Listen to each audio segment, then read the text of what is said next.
മലപ്പുറം ലോക്സഭാ മണ്ഡലം LDF സ്ഥാനാർത്ഥി Shri V Wasif ഈ ഒരു ഘട്ടത്തിൽ റിപ്പോർട്ടർ ടിവിയോടൊപ്പം ചേരുന്നു. സജീവമായ തെരഞ്ഞെടുപ്പ് പ്രചാരണത്തിലാണ് അദ്ദേഹം. ഇപ്പോൾ മലപ്പുറം നഗരഹൃദയത്തിൽ തന്നെയാണുള്ളത്. തെരഞ്ഞെടുപ്പ് പ്രചാരണം എങ്ങനെ പോകുന്നതെന്ന് ആദ്യഘട്ടം മുതൽ ചോദിക്കുന്നുണ്ട്. പ്രചാരണം എവിടം വരെ എത്തി?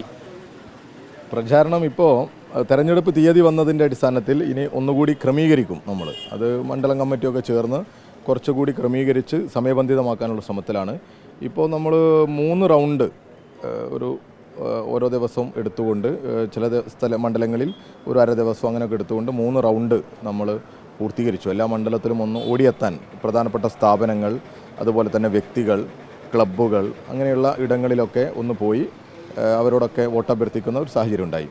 അപ്പോൾ അതിലൊരു മേൽക്കൈ, അതായത് നമ്മൾ ഈ പരമാവധി നമ്മൾ പ്രതീക്ഷിച്ച സ്ഥലങ്ങളിലേക്കൊക്കെ ആദ്യഘട്ടത്തിൽ എത്തേണ്ടിടത്തൊക്കെ എത്തി എന്നുള്ള ഒരു പ്രതീക്ഷയാണുള്ളത്. ഒരു കാലത്ത് തെരഞ്ഞെടുപ്പ് പ്രചാരണത്തിന് ഇറങ്ങുന്ന സമയത്ത് CPM-ൻ്റെ സ്ഥാനാർത്ഥികൾക്കെതിരെ അല്ലെങ്കിൽ നേതാക്കൾക്കെതിരെ മുസ്ലിം ലീഗ് ഉൾപ്പെടെയുള്ള സംഘടനകൾ നടത്തിയിരുന്നൊരു പ്രചാരണം മതവിശ്വാസമില്ലാത്ത ആളുകളായിരുന്നു എന്ന രീതിയിലൊരു വിമർശനം CPM തന്നെ ഉന്നയിച്ചിരുന്നു.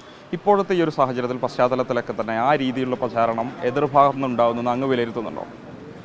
അങ്ങനെ അതായത് പ്രത്യക്ഷത്തിലുണ്ടാവും എന്ന് ഞാൻ കരുതുന്നില്ല.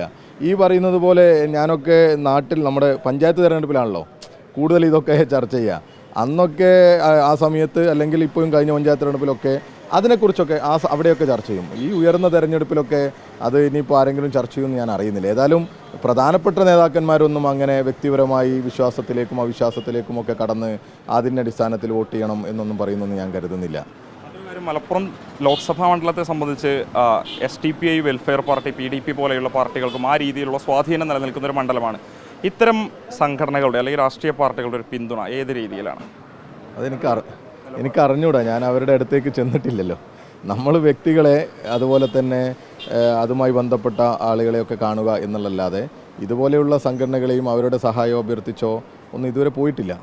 അവരുടെ പിന്തുണ ലഭിച്ചു കഴിഞ്ഞാൽ, അല്ലെങ്കിൽ അവർ പറഞ്ഞു കഴിഞ്ഞാൽ അതിനെ അംഗീകരിക്കും. അല്ല, ഈ മനുഷ്യരുടെയൊക്കെ പിന്തുണ, ഈ നാട്ടിൽ ജീവിക്കുന്ന മതനിരപേക്ഷ വിശ്വാസികളുടെ, രാജ്യത്ത് സംഘപരിവാരത്തിനെതിരെ ചിന്തിക്കുന്നവരുടെ എല്ലാ പിന്തുണയും ഉണ്ടാകണമെന്ന ആഗ്രഹമാണ് എനിക്കുള്ളത് വ്യക്തിപരമായിട്ട്. അല്ല, CPM-നെ സംബന്ധിച്ച് എല്ലാ കാലത്തും ജമാഅത്ത് ഇസ്ലാമി പോലെയുള്ള സംഘടനകൾക്കെതിരെ ഘോരം സംസാരിക്കാറുണ്ട്, അതിനെതിരെ വിമർശനം ഉന്നയിക്കാറുണ്ട്. സ്വാഭാവികമായും ജമാഅത്ത് ഇസ്ലാമിയുടെ ഒരു വോട്ട് എനിക്ക് വേണ്ട, അത്തരമൊരു പ്രഖ്യാപനം ഒക്കെ ഈ ഒരു ഘട്ടത്തിൽ നടത്താൻ കഴിയും. അല്ല, അതാ ഞാനും പറയുന്നത്. നമ്മളിപ്പോൾ ഇവിടെ പറഞ്ഞല്ലോ, ഈ ഒരു തെരഞ്ഞെടുപ്പ് എന്ന് പറയുന്നത് സംഘപരിവാരത്തിൻ്റെ ധ്രുവീകരണ രാഷ്ട്രീയത്തിനെതിരെയുള്ള തെരഞ്ഞെടുപ്പാണ്. ആ തെരഞ്ഞെടുപ്പിൽ നിങ്ങൾ ഏത് പക്ഷത്ത് നിൽക്കുന്നു എന്നുള്ളതാണ്. ശക്തമായ രീതിയിൽ ഇടതുപക്ഷം മുന്നോട്ട് വെക്കുന്നു ഒരു രാഷ്ട്രീയം, അത് ധ്രുവീകരണ രാഷ്ട്രീയത്തിനെതിരെ മാനവികത ഉയർത്തിപ്പിടിക്കുന്ന നിലപാടുകളാണ്. ആ നിലപാടിന് പിന്തുണ തരുന്ന ആ മനുഷ്യരൊക്കെ നമ്മളോടൊപ്പം ചേർന്ന് നിൽക്കുമെന്നാണ് നമ്മൾ കരുതുന്നത്. പിന്നെ ഏതെങ്കിലും ഒരു സംഘടനയുടെ കണ്ടീഷൻഡ് ആയിട്ടുള്ള പിന്തുണയും അതിനനുസരിച്ചുള്ള ഇടപെടലുകളൊന്നും നമ്മൾ ആഗ്രഹിക്കുന്നുമില്ല, നമ്മളത് ചോദിക്കാനും പോകുന്നില്ല. എല്ലാ കാലത്തും പറയുന്ന പോലെ RSSൻ്റെ വോട്ട് വേണ്ട, അത് ഇവിടെയും പറയും. അതെ, RSSൻ്റെ വോട്ട് അഭ്യർത്ഥിക്കാൻ നമ്മൾ പോകാറില്ല. പക്ഷേ ഈ നാട്ടിലെ ജനങ്ങളുടെ ആകെ ഒരു പിന്തുണ പ്രതീക്ഷിക്കുന്ന സമയത്ത് ഈ RSS സംഘടനയുടെ വോട്ട് അഭ്യർത്ഥിക്കാൻ നമ്മൾ പോകാറില്ല എന്നുള്ളത് കൊണ്ട് തന്നെ അവരിലേതെങ്കിലും 1-2 വ്യക്തികൾ ചിലപ്പോൾ നമുക്ക് വോട്ട് ചെയ്യണമെന്ന് ആഗ്രഹിച്ചാൽ നമുക്കറിയില്ലല്ലോ. സംഘടന എന്നുള്ളതിൽ കഥ ഞാൻ നേരത്തെ പറഞ്ഞത്, ഈ പറയുന്ന തീവ്രവാദ സ്വഭാവമുള്ള സംഘടനകളോട്, ഈ ധ്രുവീകരണത്തിന് ആക്കം കൂട്ടുന്നവരുടെ സംഘടനാപരമായിട്ട് അവരുടെ അടുത്തൊന്നും പോയി നമ്മൾ വോട്ട് അഭ്യർത്ഥിക്കാൻ പോകാറില്ല. മുസ്ലിം സമുദായ സംഘടനാ നേതാക്കളൊക്കെ തന്നെ സന്ദർശിക്കുന്നുണ്ട്, ആ രീതിയിലുള്ള വലിയ വ്യക്തിത്വങ്ങളെയൊക്കെ തന്നെ. ഇപ്പം ജിഫ്രി മുത്തുക്കോയ തങ്ങൾ അങ്ങ് സന്ദർശിച്ചു, AP ഉസ്താദിനെ സന്ദർശിച്ചു, ജമാഅത്ത് ഇസ്ലാമിൻ്റെ അമീറിനെ, അത്തരത്തിലുള്ള നേതാക്കളെ സന്ദർശിക്കാൻ മുതിരോ?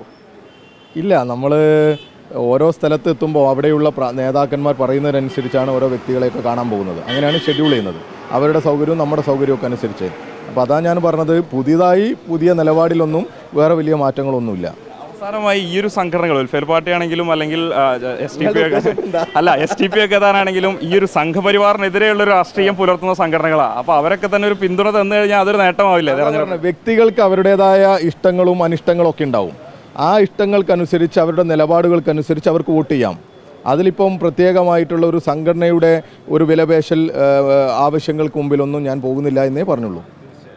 സജീവമായ തെരഞ്ഞെടുപ്പ് പ്രചാരണ പ്രവർത്തനങ്ങളുമായി മലപ്പുറത്തെ LDF-ൻ്റെ സ്ഥാനാർത്ഥി വസീഫ് മുന്നോട്ട് പോവുകയാണ്. സംഘടനകൾ ആ നിലയിൽ സംഘപരിവാർ വിരുദ്ധ മനോഭാവമുള്ള എല്ലാവർക്കും തനിക്ക് വോട്ട് ചെയ്യാമെന്ന് തന്നെയാണ് വി വസീഫ് ഒരു ഘട്ടത്തിൽ റിപ്പോർട്ടർ TVയോട് വ്യക്തമാക്കുന്നത്. വീഡിയോ ജേർണലിസ്റ്റ് വിജിത്ത് തൂർക്കടവിനൊപ്പം reporter Mubashir P. Akbar in reporter Malappuram.